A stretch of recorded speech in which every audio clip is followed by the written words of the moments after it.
Section 2.6 Imperial Sovereignty. Quote, "The new men of empire are the ones who believe in fresh starts, new chapters, new pages. I struggle on with the old story, hoping that before it is finished, it will reveal to me why it was that I thought it was worth the trouble." End quote, from J.M. Coetzee. There is a long tradition of modern critique dedicated to denouncing the dualisms of modernity. The standpoint of that critical tradition, however, is situated in the paradigmatic place of modernity itself, both inside and outside, at the threshold or the point of crisis. What has changed in the passage to the imperial world, however, is that this border place no longer exists, and thus the modern critical strategy tends no longer to be effective. Consider, for example, the responses offered in the history of modern European philosophy from Kant to Foucault. To the question, what is enlightenment? Kant provides a classical modernist characterization of the mandate of the Enlightenment. Sapere aude, dare to know, emerge from the present state of immaturity, and celebrate the public use of reason at the center of the social realm. Foucault's version, when we situate it historically, is not really all that different. Foucault is dealing not with Frederick II's despotism, which Kant wanted to guide toward more reasonable political positions, but rather with the political system of the French Fifth Republic, in which a large public sphere for political exchange was taken for granted. His response, nonetheless, insists once again on the necessity of straddling the border that links what traditionally would be considered the inside of subjectivity and the outside of the public sphere, even though in Foucault's terms, the division is inverted so as to divide the inside of the system from the outside of subjectivity. The rationality of modern critique, its center of gravity, is posed on this border. Foucault does add another line of inquiry that seeks to go beyond these boundaries and the modern conception of the public sphere. Quote, "What is at stake is this: how can the growth of capabilities be disconnected from the intensification of power relations?" End quote. And this new task requires a new method. We have to move beyond the outside-inside alternative. Foucault's response, however, is quite traditional. We have to be at the frontiers. In the end, Foucault's philosophical critique of the Enlightenment returns to the same Enlightenment standpoint. In this ebb and flow between inside and outside, the critique of modernity does not finally go beyond its terms and limits, but rather stands poised on its boundaries. This same notion of a border place that serves as a standpoint for the critique of the system of power, a place that is both inside and outside, also animates a critical tradition of modern political theory. Modern republicanism has long been characterized by a combination of realistic foundations and utopian initiatives. Republican projects are always solidly rooted within the dominant historical process, but they seek to transform the realm of politics that thus creates an outside, a new space of liberation. The three highest examples of this critical tradition of modern political theory, in our opinion, are Machiavelli, Spinoza, and Marx. Their thought is always grounded within the real processes of the constitution of modern sovereignty, attempting to make its contradictions explode and open the space for an alternative society. The outside is constructed from within. For Machiavelli, the constituent power that is to found a democratic politics is born out of the rupture of the medieval order and through the necessity of regulating the chaotic transformations of modernity. The new democratic principle is a utopian initiative that responds directly to the real historical process and the demands of the epochal crisis. In Spinoza, too, the critique of modern sovereignty emerges from within the historical process. Against the deployment of monarchy and aristocracy, which can only remain limited forms, Spinoza defines democracy as the absolute form of government because in democracy, all of society, the entire multitude, rules. In fact, democracy is the only form of government in which the absolute can be realized. For Marx, finally, every liberatory initiative, from wage struggles to political revolutions, proposes the independence of use value against the world of exchange value, against the modalities of capitalist development. But that independence exists only within capitalist development itself. In all these cases, the critique of modernity is situated within the historical evolution of the forms of power, an inside that searches for an outside. Even the most radical and extreme forms of the call for an outside, the inside is still assumed as a foundation, albeit sometimes a negative foundation, of the project. In Machiavelli's constituent formation of a new republic, Spinoza's democratic liberation of the multitude, and Marx's revolutionary abolition of the state, the inside continues to live in an ambiguous but no less determinate way in the outside that is projected as utopia. We do not want to suggest here that modern critiques of modernity have never reached a real point of rupture that allows a shift of perspective, nor that our project cannot profit from these modern critical foundations. Machiavellian freedom, Spinoza's desire, and Marxian living labor are all concepts that contain real transformative power, the power to confront reality and go beyond the given conditions of existence. The force of these critical concepts, which extends well beyond their ambiguous relation to modern social structures, consists primarily in their being posed as ontological demands. The power of the modern critique of modernity resides precisely where the blackmail bourgeois realism is refused. In other words, where utopian thought, going beyond the pressures of homology that always limit it to what already exists, is given a new constituent form. The limitations of these critiques become clear when we question their power to transform not only the objective we are aiming for, but also the standpoint of critique. One brief example should be sufficient to illustrate this difficulty. The fifth part of Spinoza's Ethics is perhaps the highest development of the modern critique of modernity.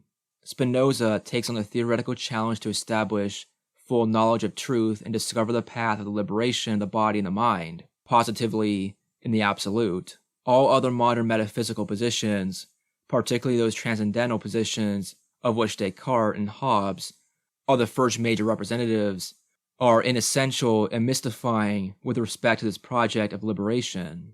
Spinoza's primary objective is the ontological development of the unity of true knowledge in the powerful body, along with the absolute construction of singular and collective immanence. Never before had philosophical thought so radically undermined the traditional dualisms of European metaphysics, and never before, consequently, had so powerfully challenged the political practices of transcendence and domination. Every ontology that does not bear the stamp of human creativity is cast aside. The desire that rules the course of the existence and action of nature and humans is made love, which invests at once both the natural and the divine. And yet, in this final part of the Ethics, this utopia has only an abstract and indefinite relation to reality. At times, setting out from this high level of ontological development, Spinoza's thought does attempt to confront reality, but the aesthetic proposal halts, stumbles, and disappears in the mystical attempt to reconcile the language of reality and divinity. Finally, in Spinoza, as in the other great modern critics of modernity, the search for an outside seems to run aground and propose merely phantasms of mysticism, negative intuitions of the absolute. There is no more outside.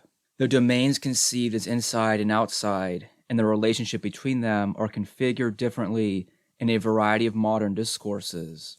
The spatial configuration of inside and outside itself, however, seems to us a general and foundational characteristic of modern thought. In the passage from modern to postmodern and from imperialism to empire, there is progressively less distinction between inside and outside. This transformation is particularly evident when viewed in terms of the notion of sovereignty. Modern sovereignty has generally been conceived in terms of a real or imagined territory and the relation of that territory to its outside. Early modern social theorists, for example, from Hobbes to Rousseau, understood the civil order as a limited and interior space that is opposed or contrasted to the external order of nature. The bounded space of civil order, its place, is defined by its separation from the external spaces of nature.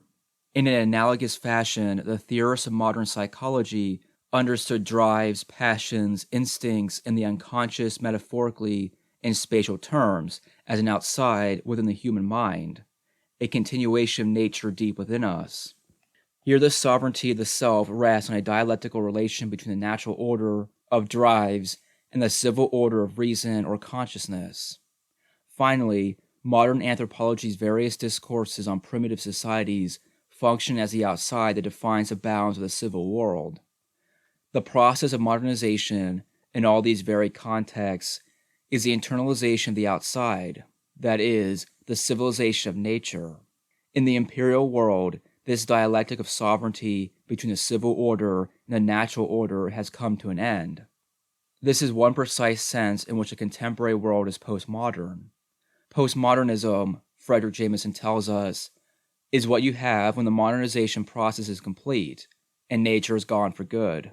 Certainly, we continue to have forests and crickets and thunderstorms in our world, and we continue to understand our psyches as driven by natural instincts and passions. But we have no nature in the sense that these forces and phenomena are no longer understood as outside. That is, they are not seen as original and independent of the artifice of the civil order. In a postmodern world, all phenomena and forces are artificial, or as some might say, part of history. The modern dialectic of inside and outside has been replaced by a play of degrees and intensities, of hybridity and artificiality. The outside has also declined in terms of a rather different modern dialectic that defined the relation between public and private in liberal political theory. The public spaces of modern society, which continues the place of liberal politics, tend to disappear in the postmodern world. According to the liberal tradition, the modern individual, at home in his private spaces, regards the public as its outside.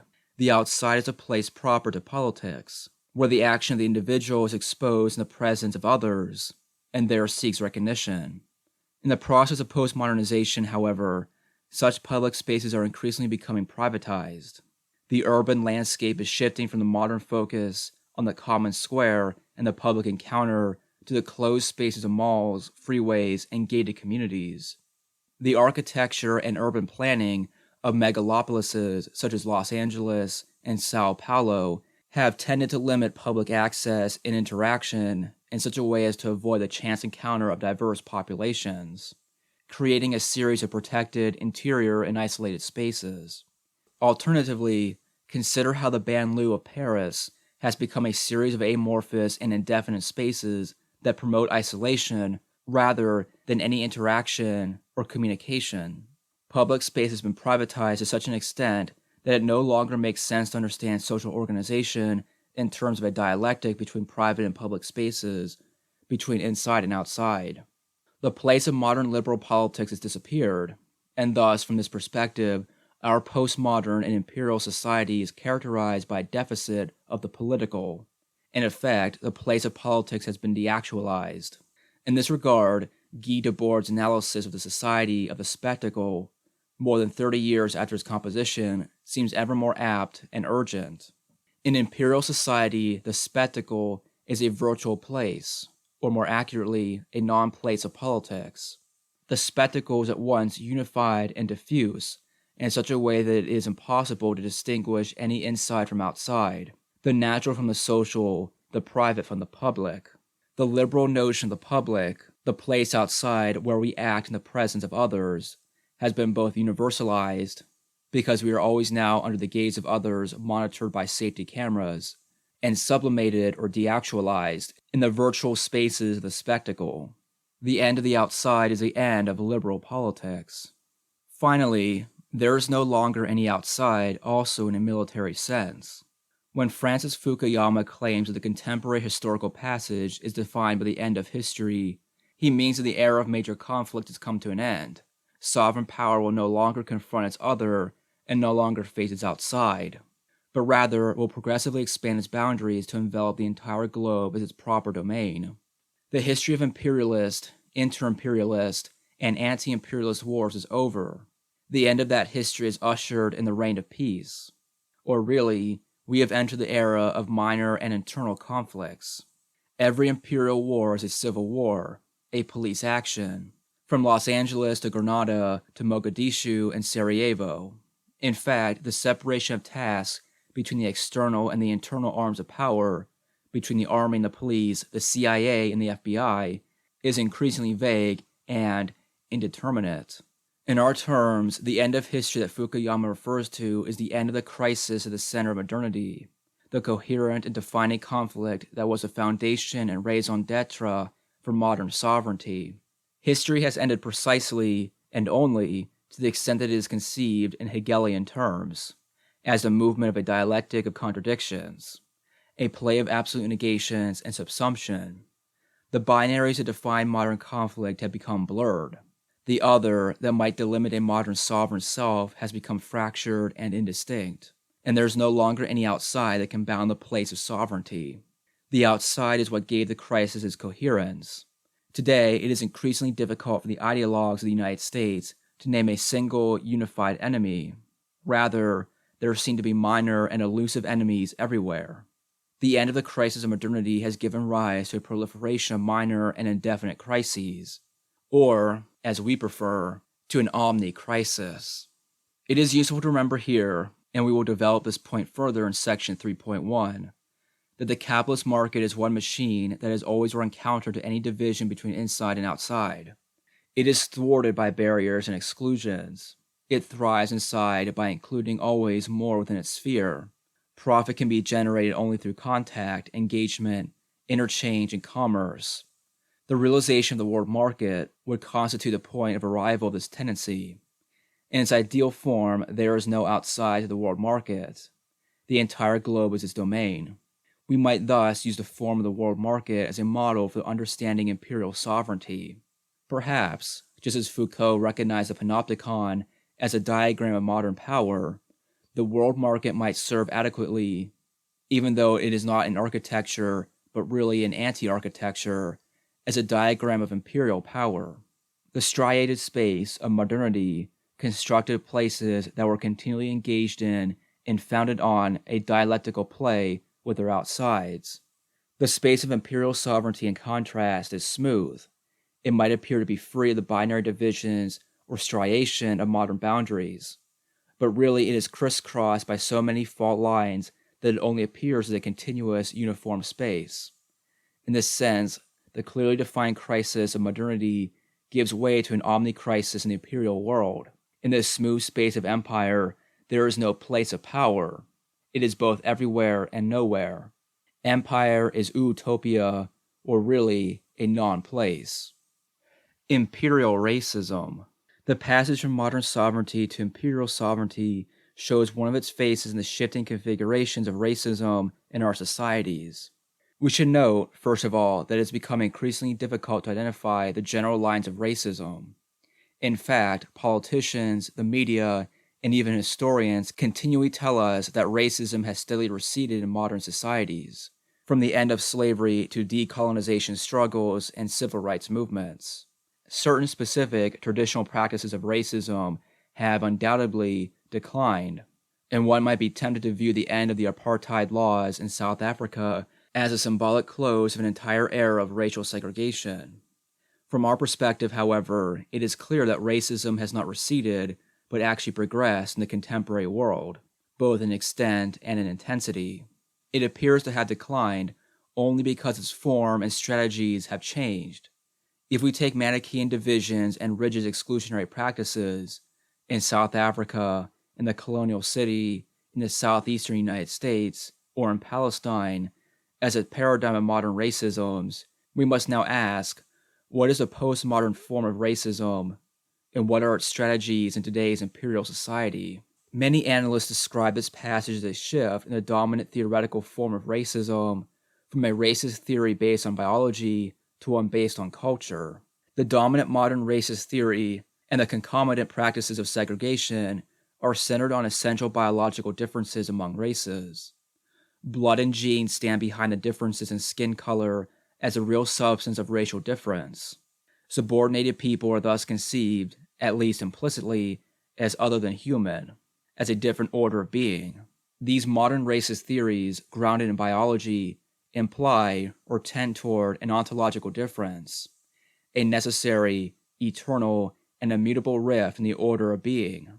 In response to this theoretical position, then, modern anti-racism positions itself against the notion of biological essentialism and insists that differences among the races are constituted instead by social and cultural forces.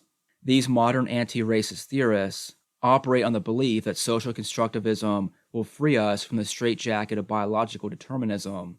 If our differences are socially and culturally determined, then all humans are in principle equal.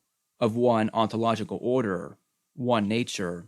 With the passage to empire, however, biological differences have been replaced by sociological and cultural signifiers as the key representation of racial hatred and fear. In this way, imperial racist theory attacks modern anti-racism from the rear and actually co-opts and enlists its arguments. Imperial racist theory agrees that race does not constitute isolable biological units, and that nature cannot be divided into different human races. It also agrees that the behavior of individuals and their abilities or aptitudes are not the result of their blood or their genes, but are due to their belonging to different historically determined cultures. Differences are thus not fixed and immutable, but contingent effects of social history. Imperial racist theory and modern anti-racist theory are really saying very much the same thing, and it is difficult in this regard to tell them apart. In fact, it is precisely because this relativist and culturalist argument is assumed to be necessarily anti-racist that the dominant ideology of our entire society can appear to be against racism, and that imperial racist theory can appear not to be racist at all. We should look more closely, however, at how imperial racist theory operates. Etienne Balibar calls a new racism a differentialist racism, a racism without race, or more precisely, a racism that does not rest on a biological concept of race. Although biology is abandoned as a foundation and support, he says, culture is made to fill the role that biology had played. We are accustomed to thinking that nature and biology are fixed and immutable, but that culture is plastic and fluid. Cultures can change historically and mix to form infinite hybrids. From the perspective of imperial racist theory, however, there are rigid limits to the flexibility and compatibility of cultures. Differences between cultures and traditions are, in the final analysis, insurmountable. It is futile and even dangerous, according to imperial theory, to allow cultures to mix, or insist that they do so. Serbs and Croats, Hutus and Tutsis, African Americans and Korean Americans must be kept separate. As a theory of social difference, the cultural position is no less essentialist than the biological one, or at least it establishes an equally strong theoretical ground for social separation and segregation. Nonetheless, it is a pluralist theoretical position. All cultural identities are equal in principle. This pluralism accepts all the differences of who we are, so long as we agree to act on the basis of these differences of identity, so long as we act our race. Racial differences are thus contingent in principle, but quite necessary in practice as markers of social separation. The theoretical substitution of culture for race, or biology, is thus transformed paradoxically into a theory of the preservation of race. This shift in racist theory shows us how imperial theory can adopt what is traditionally thought to be an anti-racist position and still maintain a strong principle of social separation. We should be careful to note, at this point, that imperial racist theory in itself is a theory of segregation, not a theory of hierarchy. Whereas modern racist theory poses a hierarchy among the races as a fundamental condition that makes segregation necessary, imperial theory has nothing to say about the superiority or inferiority of different races or ethnic groups in principle. It regards that as purely contingent, a practical matter. In other words, racial hierarchy is viewed not as a cause, but as an effect of social circumstances. For example, African American students in a certain region register consistently lower scores on aptitude tests than Asian American students. Imperial theory understands this as attributable not to any racial inferiority, but rather to cultural differences. Asian American culture places a high importance on education, encourages students to study in groups, and so forth. The hierarchy of the different races is determined only a posteriori, as an effect of their cultures, that is, on the basis of their performance. According to imperial theory, then, racial supremacy and subordination are not a theoretical question, but arise through free competition, a kind of market meritocracy of culture. Racist practice, of course, does not necessarily correspond to the self-understandings of racist theory, which is all we have considered up to this point. It is clear from what we have seen, however, that imperial racist practice has been deprived of a central support. It no longer has a theory of racial superiority, that was seen as grounding the modern practices of racial exclusion. According to Gilles Deleuze and Félix Guattari, though, quote, European racism has never operated by exclusion or by the designation of someone as other, racism operates by the determination of degrees of deviance in relation to the white man face, which endeavors to integrate nonconforming traits into increasingly eccentric and backward ways. From the viewpoint of racism, there is no exterior. There are no people on the outside. End quote. Deleuze and Guattari challenge us to conceive racist practice not in terms of binary divisions and exclusion, but as a strategy of differential inclusion. No identity is designated as other. No one is excluded from the domain. There is no outside.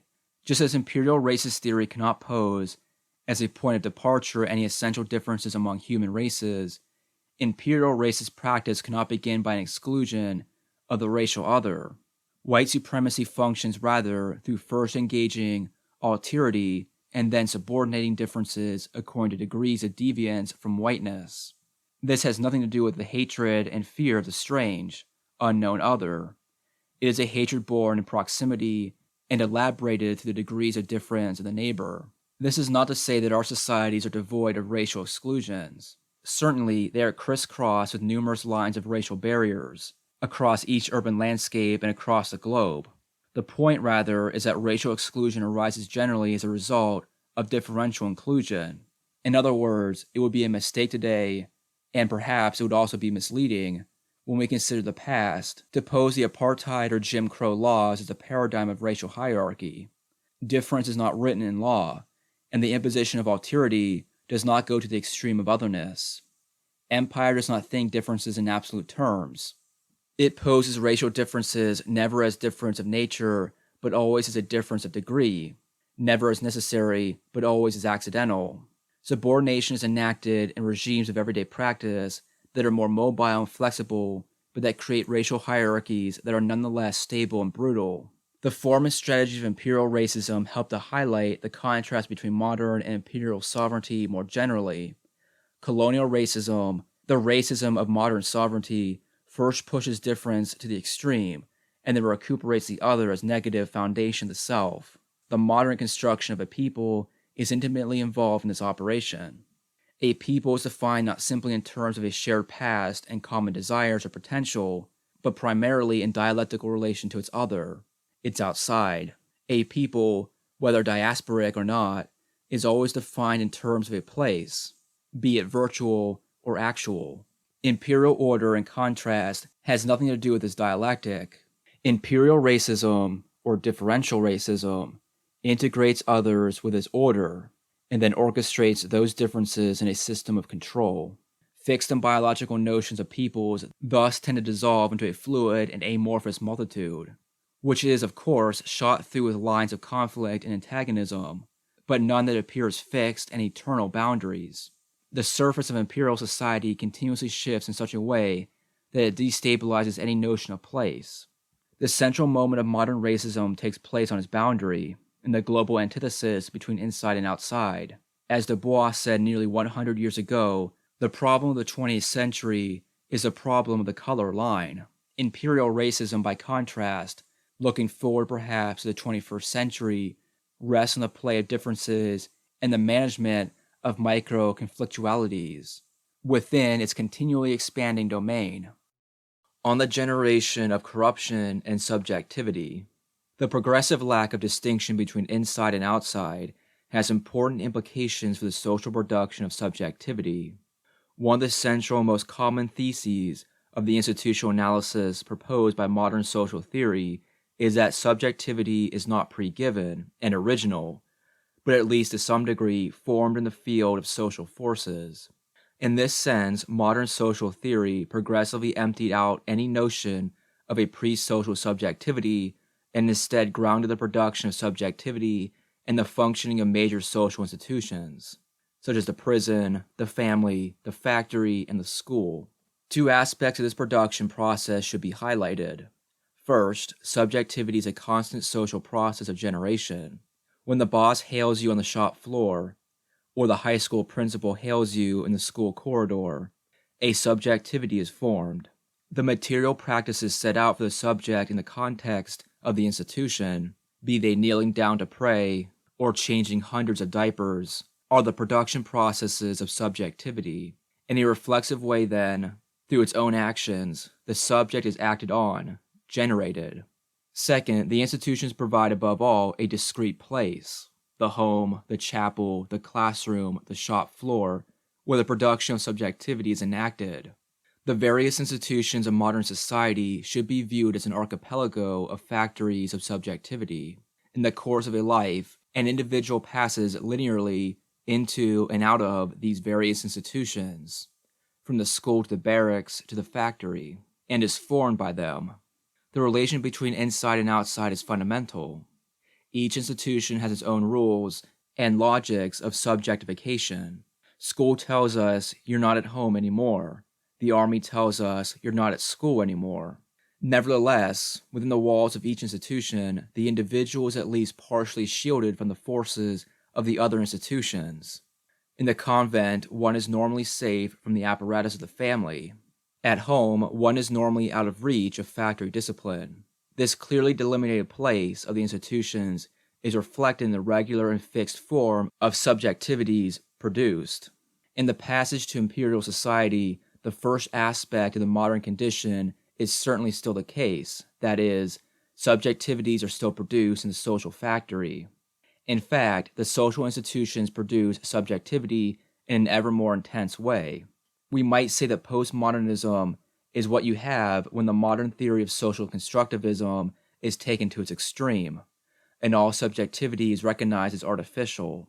How is this possible, however, when today, as nearly everyone says, the institutions in question are everywhere in crisis and continually breaking down? The general crisis does not necessarily mean that the institutions no longer produce subjectivity. What has changed, rather, is the second condition. That is, the place of the production of subjectivity is no longer defined in the same way. The crisis means, in other words, that today the enclosures that used to define the limited space of the institutions have broken down, so that the logic that once functioned primarily within the institutional walls now spreads across the entire social terrain. Inside and outside are becoming indistinguishable. This omni-crisis of the institutions looks very different in different cases. For example, continually decreasing proportions of the U.S. population are involved in the nuclear family, while steadily increasing proportions are confined to prisons. Both institutions, however, the nuclear family and the prison, are equally in crisis, in the sense that the place of their effectivity is increasingly indeterminate. One should not think the crisis in the nuclear family has brought a decline in the forces of patriarchy. On the contrary, discourses and practices of family values seem to be everywhere across the social field. The old feminist slogan, "the personal is the political," has been reversed in such a way that the boundaries between public and private have fractured, unleashing circuits of control throughout the intimate public sphere. In a similar way, the crisis of the prison means that carceral logics and techniques have increasingly spread to other domains of society. The production of subjectivity in imperial society tends not to be limited to any specific places. One is always still in the family, always still in school, always still in prison, and so forth. In the general breakdown, then, the functioning of the institutions is both more intensive and more extensive. The institutions work even though they are breaking down, and perhaps they work all the better the more they break down. The indefiniteness of the place of the production corresponds to the indeterminacy of the form of the subjectivities produced. The imperial social institutions might be seen, then, in a fluid process of the generation and corruption of subjectivity. This passage is not isolated to the dominant countries and regions, but tends to be generalized to different degrees across the world. The apologia of colonial administration always celebrated its establishment of social and political institutions in the colonies, institutions that would constitute the backbone of a new civil society. Whereas in the process of modernization, the most powerful countries export institutional forms to the subordinated ones, in the present process of postmodernization, what is exported is a general crisis of the institutions. The empire's institutional structure is like a software program that carries a virus along with it.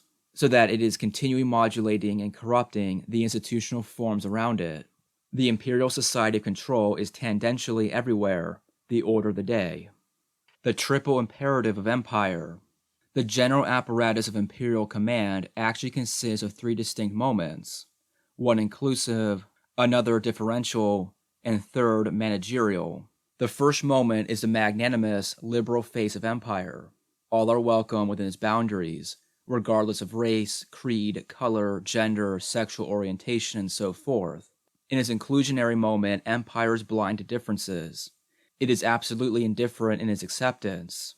It achieves universal inclusion by setting aside differences that are inflexible or unmanageable, and thus might give rise to social conflict.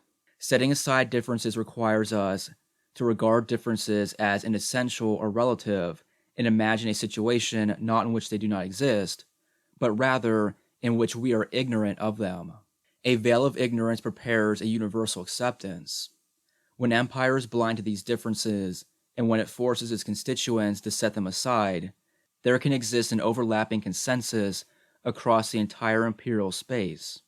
Setting aside differences means, in effect, taking away the potential of the various constituent subjectivities.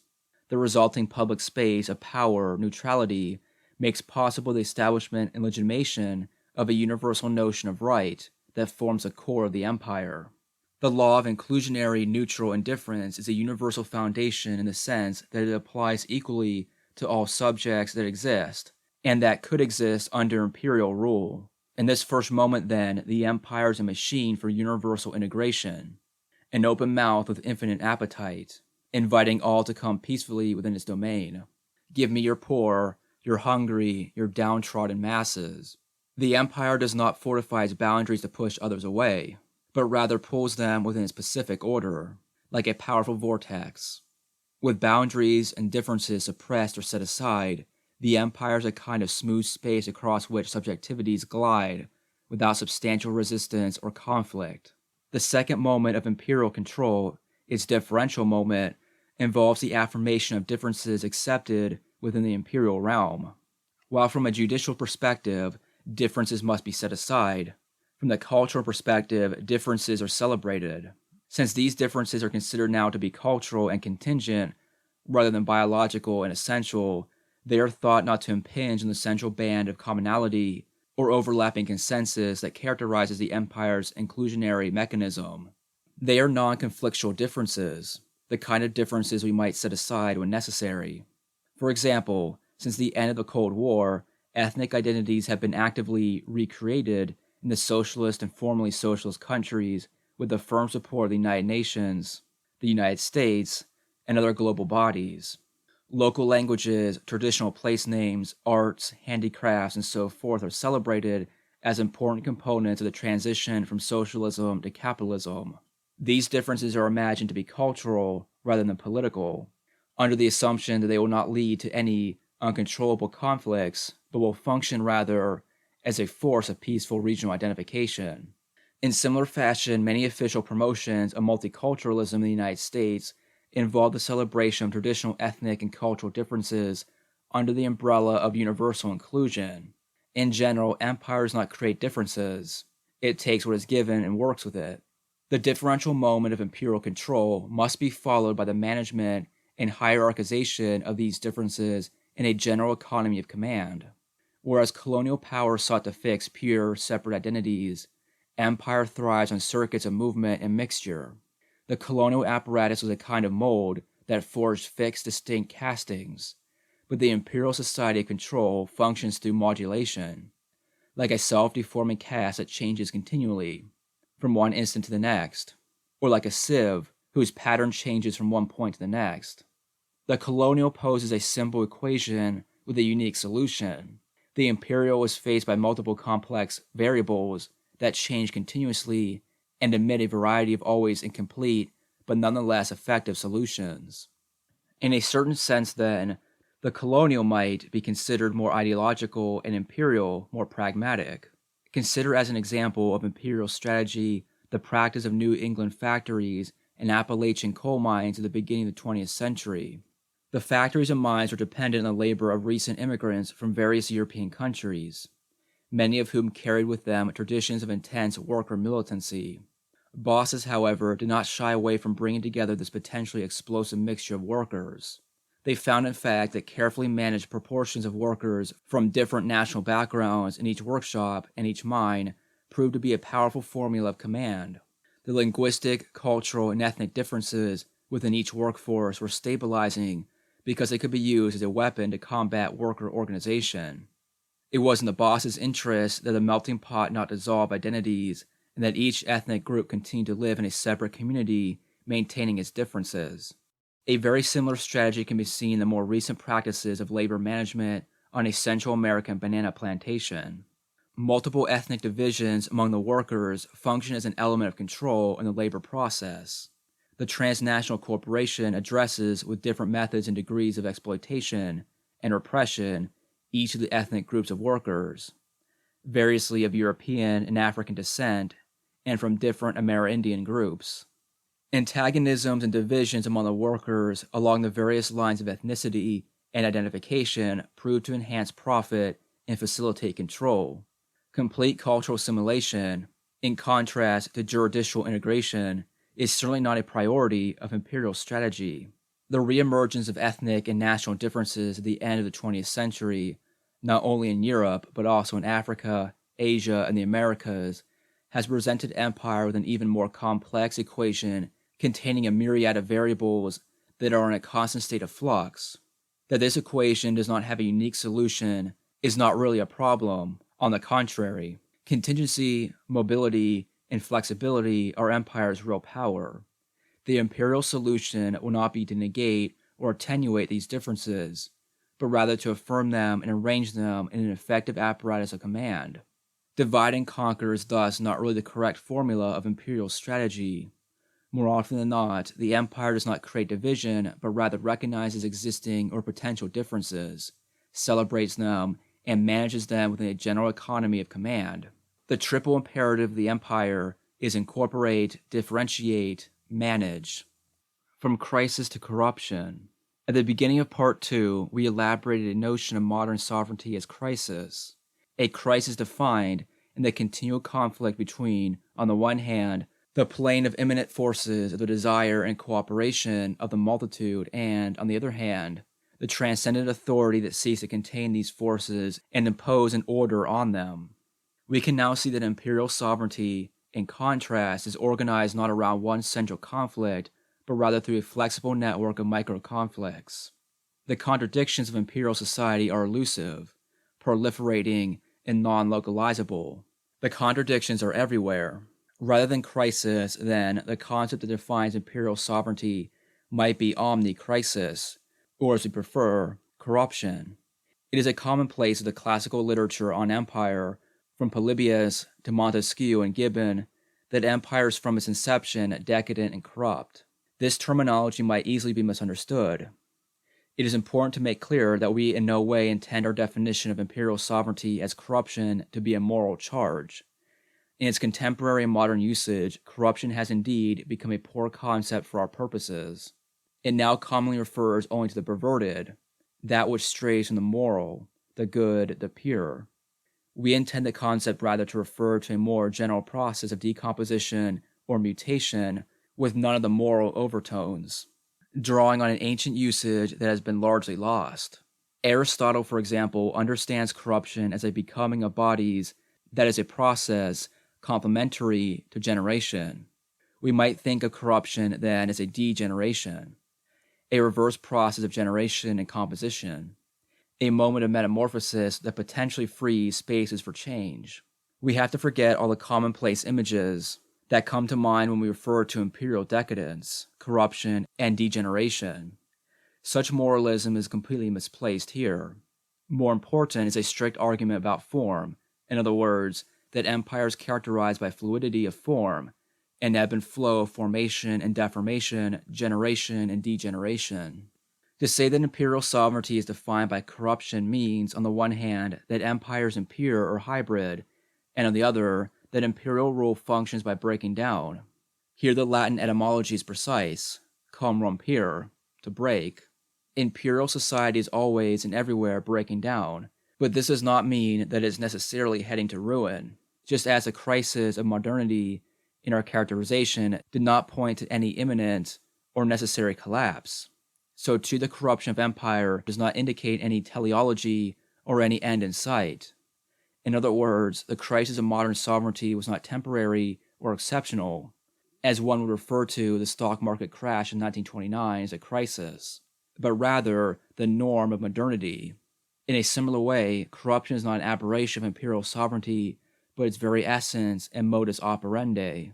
The imperial economy, for example, functions precisely through corruption, and it cannot function otherwise. There is certainly a tradition that views corruption as a tragic flaw of empire, the accident without which empire would have triumphed. Think of Shakespeare and Gibbon as two very different examples. We see corruption rather not as accidental, but as necessary. Or more accurately, empire requires that all relations be accidental. Imperial power is founded on the rupture of every determinate ontological relationship. Corruption is simply the sign of the absence of any ontology. In the ontological vacuum, corruption becomes necessary, objective. Imperial sovereignty thrives on the proliferating contradictions corruption gives rise to. It is stabilized by its instabilities, by its impurities and admixture. It is calmed by the panic and anxieties it continually engenders. Corruption names the perpetual process of alteration and metamorphosis, the anti-foundational foundation, the deontological mode of being.